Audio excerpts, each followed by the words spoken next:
Les épisodes AstronoGeek sortent toutes les 2 semaines, le vendredi à 20 h. Si tu n'es intéressé que par les épisodes, je te donne rendez-vous vendredi prochain. La vidéo d'aujourd'hui est juste un vlog, histoire de flatter un peu l'algorithme de YouTube. Bien, bonjour tout le monde et bienvenue dans ce nouveau vlog.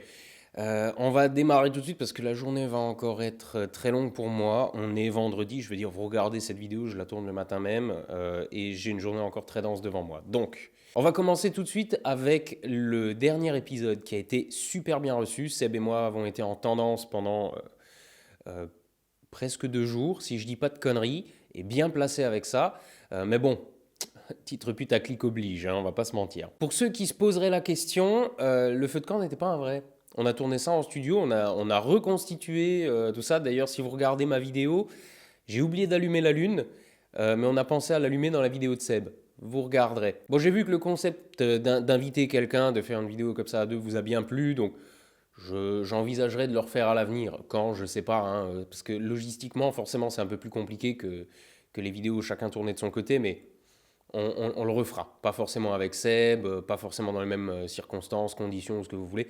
On le refera sûrement. Voilà. Sinon, vous avez été nombreux en commentaire, je crois que c'est sous la vidéo de Seb, à avoir fait la remarque qu'on a mélangé température et chaleur. Alors, j'ai vu des commentaires qui suivaient en disant « Oh, de toute façon, tout le monde connaît la différence entre température et chaleur. » Sauf que j'en suis pas tout à fait sûr. Alors, déjà, je vais vous dire, je suis pas sûr, j'ai pas re-regardé la vidéo, je sais pas à quel endroit exactement on s'est gouré. Toujours est-il que si on s'est gouré, voici la différence entre température et chaleur. La température, c'est un niveau d'agitation moléculaire, à quel point les molécules bougent vite. La chaleur, c'est une quantité d'énergie qu'on fout à un endroit. Pour que vous fassiez la différence, si vous prenez une étincelle, genre une étincelle électrique, elle va être à facilement plusieurs dizaines de milliers de degrés, concentrée en ce petit endroit où passe l'étincelle. Donc la température est élevée. Par contre, il n'y a pas beaucoup de chaleur, parce que si on vous met une étincelle sur la main ou un truc comme ça, bon, ça ne va pas vous faire grand-chose. Vous prenez par exemple maintenant une casserole d'eau à 100 degrés. 100 degrés, c'est beaucoup moins chaud que la petite étincelle. Et vous voyez, le problème, il est là. On dit c'est moins chaud. Donc ça peut induire en erreur. La température est moins élevée, beaucoup moins élevée, je dirais des centaines de fois moins élevée. Pourtant, si vous mettez votre main dans la casserole d'eau, vous allez vous brûler parce qu'il y a beaucoup plus d'énergie concentrée à cet endroit-là. Les molécules sont à température moins élevée, mais comme il y en a beaucoup plus, il y a plus de chaleur. Il y a plus d'énergie à cet endroit-là que dans la petite étincelle. Avec la petite étincelle, vous n'allez pas réussir à porter 1 litre d'eau à ébullition, par exemple, parce qu'il n'y a pas assez d'énergie. Voilà, j'espère qu'éventuellement j'en ai éclairé un ou deux sur la différence entre température et chaleur, ce qui ne m'empêche absolument pas à l'avenir, moi-même, de faire l'erreur, parce que, abus de langage, c'est comme j'ai un gros problème avec la diffraction, la réfraction, ce genre de choses. Voilà, je connais la différence entre les deux, mais à l'oral, comme ça, tout le monde se plante sur un truc ou l'autre. Voilà. Bref, maintenant je vais vous expliquer un petit peu le programme des épisodes à venir. Et vous allez bouffer du Chili à toutes les sauces. Je reviens bien évidemment de mon voyage au Chili et il faut encore une fois que je vous dise à tous merci. Je remets juste un petit peu pour ceux qui n'auraient pas toute l'histoire. Je ne sais plus si c'était cet hiver, je crois déjà, que Jean-Luc Dauvergne de Ciel et Espace me dit « Hey Arnaud, il y a moyen qu'on aille visiter un télescope géant au Chili et qu'on aille voir l'éclipse totale de soleil. Est-ce que ça t'intéresse du coup de faire un partenariat avec Ciel et Espace, machin ?» Alors, j'ai dit oui dans la seconde, d'autant que Ciel et Espace, je kiffe, il n'y a pas de problème, c'est un sponsor totalement assumé. Seulement voilà, Ciel et Espace, c'est un magazine à faible tirage. On va pas se mentir, l'astronomie, c'est un sujet de niche, même si aujourd'hui ça intéresse de plus en plus de monde, ça reste un truc qui n'intéresse pas les foules comme ça. Donc en plus c'est un magazine et les magazines papier, il n'y en a aucun qui va vraiment bien en ce moment, hein. Les kiosques c'est plus ce que c'était. Et donc ils étaient en mesure de m'ouvrir toutes les portes qu'il fallait au Chili, mais pas de me payer le voyage. Et c'est là que c'était dans la même période je crois où je cherchais les Blackmagic.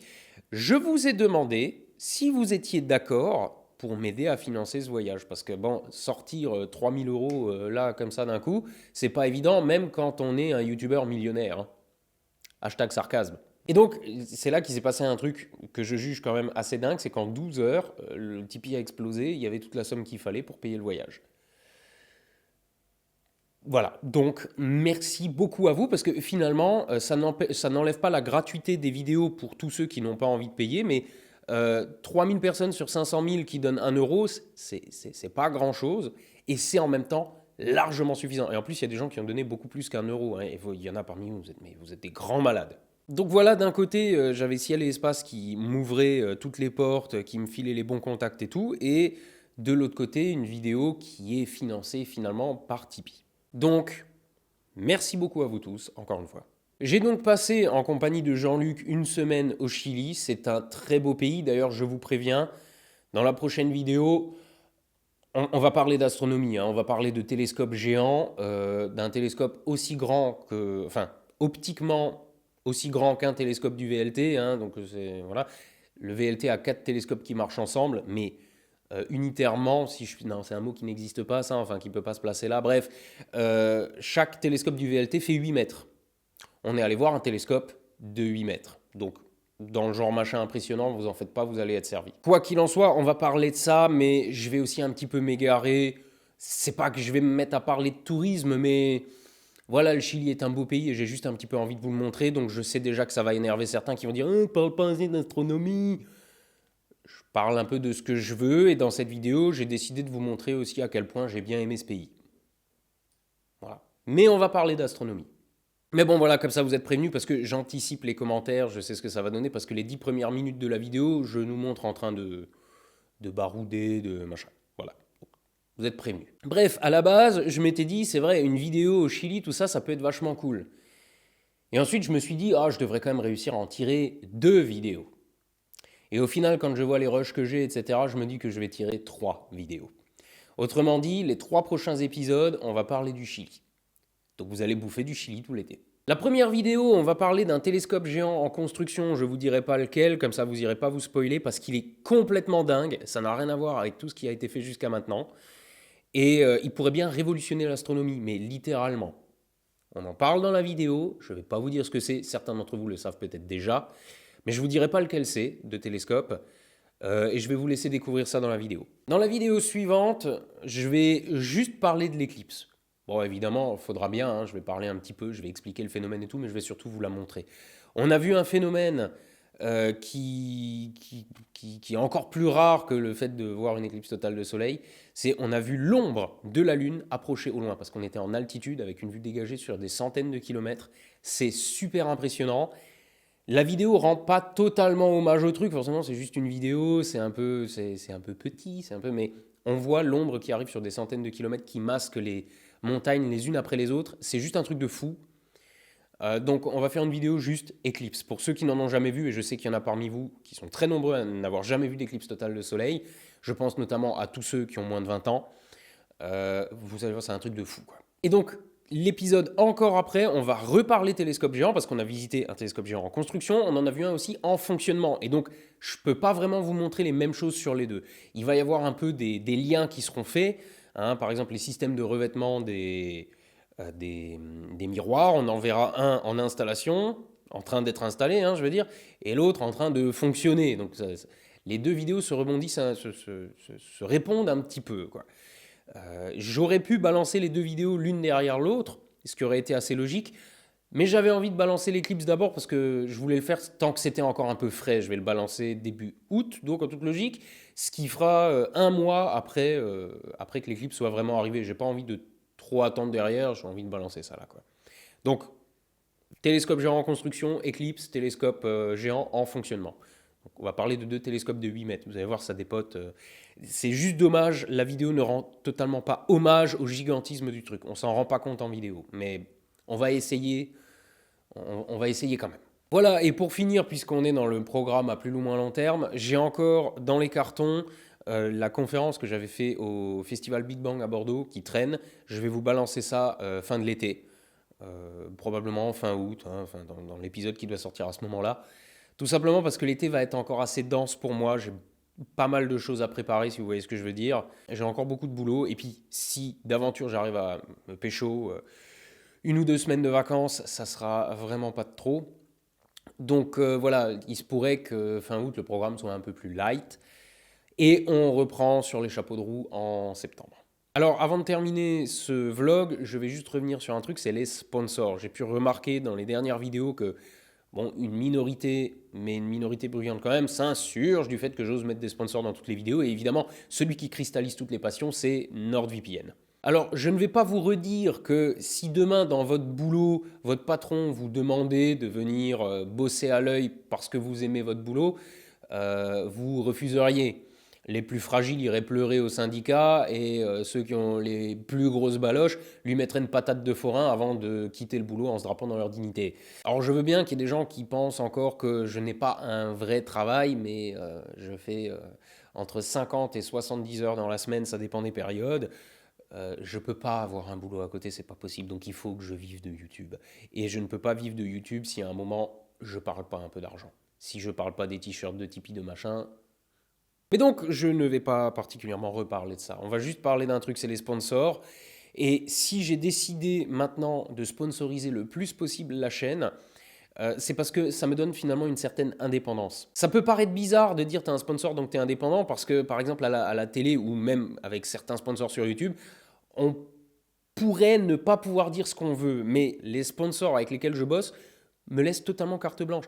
Il y a un truc qu'il faut vous dire, c'est NordVPN, ils nous demandent juste de mettre un truc en description, etc. Et le reste, on fait ce qu'on veut. C'est comme ça qu'il y a des youtubeurs qui ont fait des trucs mais complètement pétés avec NordVPN. Enfin, voilà. Bon. Et avec des sponsors comme ça, on est libre de dire vraiment ce qu'on veut. Ce qui n'est par exemple pas le cas avec YouTube. La monétisation saute si on dit des trucs que YouTube aime pas. Et là, les derniers mois, il y a pas mal de gens qui m'ont fait la remarque en commentaire que dans les formats courts, une fois j'ai les cheveux longs, une fois j'ai les cheveux courts, une fois j'ai de la barbe, une fois j'en ai pas, une fois j'ai un pull, une fois j'ai un t-shirt, etc. Et il n'y a pas l'air d'avoir une certaine cohérence chronologique dans les formats courts. Et c'est vrai, c'est pas le cas. Parce que j'ai des formats courts qui traînent dans les cartons depuis des mois, qui étaient bloqués parce que la monétisation avait sauté pour aucune raison. Si vous avez vu les formats courts, vous savez que voilà, je ne suis pas plus vulgaire que ça, je ne dis pas de trucs plus tendancieux que ça, voilà, et la monétisation a sauté quand même. Donc j'ai attendu, j'ai demandé des vérifications manuelles qui confirmaient la démonétisation des vidéos, je ne comprenais pas pourquoi. Donc je les ai remises en ligne, elles ont de nouveau été démonétisées, j'ai redemandé, etc. Jusqu'à ce que le mec regarde vraiment la vidéo, hein, plutôt que juste dire ouais je la lis et puis je confirme, qui regarde vraiment la vidéo et qui se rende compte que non, il n'y a rien, quoi. Il n'y a rien qui permette la démonétisation. Mais du coup, pour certains, ça a traîné 2 mois. Et la monétisation étant une source de revenus, je ne peux pas vraiment me permettre de juste m'asseoir dessus. L'avantage de mettre de plus en plus de sponsors, c'est que ma part de revenus qui vient avec les sponsors est de plus en plus grande et me donne justement cette liberté. Si un jour je veux faire une vidéo ultra tendancieuse, machin, etc., que YouTube ne veut pas la monétiser, bah, si je veux, je peux, avec les sponsors. Alors qu'avec YouTube, ils pètent les couilles. Alors forcément, il y a des sponsors qui voudront pas forcément être sur des vidéos particulièrement tendancieuses, mais bon, après, j'ai pas spécialement prévu de le faire non plus. Tout ce que je risque de faire, c'est d'être éventuellement vulgaire, comme d'habitude, finalement. Mais disons que, à l'avenir, préparez-vous psychologiquement à ce que la quasi-intégralité des épisodes AstronoGeek soient sponsorisés. Tout simplement parce que c'est une transition que j'essaie d'opérer dans les revenus. Voilà. Après, c'est sûr que le sponsor intégré dans la vidéo, bon, ça se bloque pas avec AdBlock. C'est sûrement pour ça aussi que ça a une valeur supérieure à la simple pub en pré-roll. Mais si ça vous plaît pas, vous mettez la vidéo en accéléré, vous allez au moment où il n'y en a plus, ou vous regardez pas, j'en sais rien. Enfin voilà, je vous contrains pas non plus à ce point-là, je pense. Hein. Et puis je tiens aussi juste à redire quelque chose de très important, c'est que les sponsors, et ça pour moi c'est important, parce que ça me permet de conserver une certaine valeur en tant qu'influenceur, hein, je n'ai l'intention de ne mettre dans des vidéos que des sponsors que j'assume totalement. Comprenez-moi bien, c'est toutes les semaines que je reçois une vague de propositions de sponsors. Je pourrais moi aussi vous faire des sponsors sur les jeux, les applications pour mobile, les trucs machin, dont certains proposent des milliers d'euros pour un sponsor, mais je dis non. Enfin, c'est même pas que je dis non, je réponds même plus aux mails. Pourquoi? Parce que c'est des jeux, moi j'y joue pas. Donc pourquoi j'irais les recommander? NordVPN, je l'utilise. C'est vrai pour DJI, c'est vrai pour French Rocket, c'est vrai pour Ciel et Espace, c'est vrai pour Optic Unterlinden, c'est vrai pour tous mes sponsors en fait. Et ça pour moi c'est important, c'est que si maintenant je vous recommande un truc, il faut que ce soit Un peu comme quand tu recommandes un truc à un pote, tu sais quoi, essaye ça, c'est bien.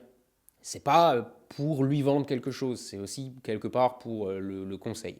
Bon, eh ben, Ciel et Espace, Optic Unterlinden, c'est totalement le genre de choses que je recommande à un pote astronome. C'est-à-dire que si maintenant je mets des sponsors partout, il faut quand même qu'ils aient, disons, une certaine valeur. Donc la pub, oui, mais pas la pub à outrance, totalement déraisonnée et totalement immorale ou je sais pas quoi. Non, ça, je ne veux pas. De toute façon, vous savez, je vais essayer de finir là-dessus quand même parce que ça commence à traîner de nouveau. La pub, je serais extrêmement hypocrite si je la critiquais. Évidemment, j'aime pas la pub qui est de la pure manipulation. Vous avez déjà tous vu dans la rue, vous savez, l'affiche où on voit juste le burger ou juste les frites. On sait très bien de qui ça vient et on sait très bien que là, le but, c'est juste que si vous avez une petite faim à ce moment-là, vous ayez plus envie d'aller chez eux qu'ailleurs. Là, pour moi, c'est déjà de la manipulation. Par contre, la pub, notre société ne pourrait pas exister sans pub. Je sais que là, il y en a certains qui vont déjà s'hérisser le poil et qui vont commencer à taper des commentaires de rageux et tout, mais laissez-moi juste vous expliquer un truc. Imaginons que demain, vous décidiez de tout plaquer pour monter votre entreprise et que, comme vous, votre passion, c'est la plomberie, vous décidiez de devenir plombier. Vous vous installez dans votre quartier en tant que plombier et vous mettez la clé sous la porte immédiatement parce que personne ne va venir, personne ne sait que vous êtes plombier. Donc vous êtes bien obligé de faire savoir que vous existez. Vous mettez des flyers dans les boîtes aux lettres, vous vous payez une pub sur l'affiche publicitaire du quartier, vous créez une page Facebook, vous commencez à faire parler de vous. Bref, vous faites de la pub. Le but de la pub, c'est pas de manipuler les gens. Ça, c'est ce que font certains. Oui, mais le but premier de la pub, c'est de porter à votre connaissance l'existence de quelque chose. La pub ne vous dit pas achète.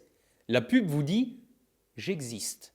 Une pub qui vous dit achète, c'est de la manipulation, ça c'est vraiment pas cool. Une pub qui vous dit juste regarde, ça existe, si jamais ça t'intéresse, il faut ça, parce que sinon aucun commerce ne peut fonctionner. À partir du moment où vous créez un commerce, vous avez un petit local, vous mettez votre enseigne sur l'aventure, vous faites de la pub. L'enseigne, c'est de la pub, c'est pour dire hey, regarde, là il y a un magasin de trucs. C'est une pub. Et j'essaye de rester dans cette optique-là, c'est-à-dire Ciel et Espace, c'est pour en reparler, par exemple, de toute façon, ça va être le sponsor de la prochaine vidéo, donc à la limite, je peux vous le dire là, c'est pas grave. Ciel et Espace, c'est un super bon magazine sur le ciel et l'espace, mais il fait un tout petit tirage, notamment parce qu'il y a des tas de gens qui ne le connaissent pas. Combien il y en a parmi vous qui vont découvrir cette revue? Ça ne veut pas dire que vous allez vous précipiter pour l'acheter, mais maintenant, vous savez que ça existe. Donc, si vous êtes intéressé, voilà, c'est ça la pub raisonnée pour moi. D'autant que, justement, les sponsors que j'ai pris jusqu'à maintenant, je pense qu'ils méritaient un minimum cette pub. Après, on est d'accord, à côté, il y a le monstre NordVPN qui inonde tout YouTube, mais la vérité, ils ont réussi. Ils ont réussi leur pub. Parce que maintenant, tout le monde connaît. Tout le monde n'a pas acheté, mais tout le monde connaît. Et puis, vous savez, NordVPN, je leur suis quand même reconnaissant pour un truc. Ils ont lâché beaucoup de fric au YouTube Game. Et je pense qu'il y a beaucoup de vidéos que vous avez vues, pas seulement chez moi, mais ailleurs, qui n'auraient pas été les mêmes sans NordVPN. Bon, et vous savez quoi, puisqu'on en est tellement dans les sponsors et tout, Ciel et Espace m'a donné des codes de réduc pour vous. Et plutôt que d'attendre la vidéo de la semaine prochaine, parce que les codes sont valables jusque fin août, je vais vous les donner tout de suite. Donc à partir de maintenant, là, tout de suite, cette vidéo est sponsorisée. Ok? Les rageux, ragez bien. J'ai un petit email de Ciel et Espace qui dit donc que, alors déjà je vous ai dit c'est un magazine à petit tirage je crois, alors les chiffres de 2012 c'est 33 000 exemplaires, un truc comme ça, c'est pas ouf. De toute façon je ne sais pas si aujourd'hui il y a encore un magazine papier qui se porte bien. Mais bon, du coup ils font une transition internet quoi. Et ils publient de plus en plus de trucs sur leur site internet. Donc il y a des articles gratuits, je vous invite à juste aller voir gratos hein, si vous ne voulez pas prendre de risques. Et sinon, si vous voulez prendre un incroyable risque, vous pouvez avoir un abonnement de 3 mois à 2 €. Donc c'est avec le code AstronoGeek3 et c'est sur leur site internet. Et si jamais vous êtes des fous, que vous avez une quantité d'argent incroyable à dépenser, vous pouvez aussi souscrire à l'offre d'1 an pour 6 €. Donc attention, il y a des PEL qui vont saigner, hein. Donc voilà, vous pouvez consulter du coup les articles sur leur site, les articles payants sur leur site internet. Il y a des articles gratuits aussi, allez éventuellement voir si vous voulez vous contenter de cela. Enfin voilà, c'est mon sponsor pour tout l'été, Ciel et Espace. Voilà. Et normalement en septembre, j'ai discuté avec NordVPN, je leur ai dit j'ai bien aimé bosser avec vous, etc. Donc en septembre, on fera peut-être un peu de NordVPN. Il y a, comment il s'appelle, OptiCounter Linden aussi qui m'a dit ah, on aimerait bien refaire une vidéo et tout, donc je les replacerai aussi à un moment ou à un autre. Voilà. OptiCounter Linden, c'est moi qui leur avais demandé. French Rocket, c'est moi qui leur avais demandé. Enfin, c'était mon cousin, parce que je lui avais demandé de le faire, mais je veux dire, voilà. Et ils reviennent maintenant. C'est que pour eux, ce partenariat leur a paru correct. Tout simplement parce que je pense qu'on ne s'est pas foutu de votre gueule. Et du coup, les produits que vous avez eus à partir de ces partenariats-là ne vous ont normalement pas déçu. Donc, je pense que dans l'histoire, tout le monde est gagnant. Alors, je sais que je passe de nouveau énormément de temps à parler de pognon et machin, et je sais ce que vont être les commentaires. C'est ceux qui vont me dire t'es qu'un vendu, et ceux qui vont me dire mais t'as pas besoin de te justifier. Mais je ressens quand même le besoin d'éclaircir ce genre de choses. Pour moi, ça doit aussi passer par une certaine transparence. Donc, voilà. Ceci dit, ce vlog est déjà beaucoup trop long. Donc on va arrêter là et je vous dis à la semaine prochaine pour la première vidéo du Chili. À la revoyure.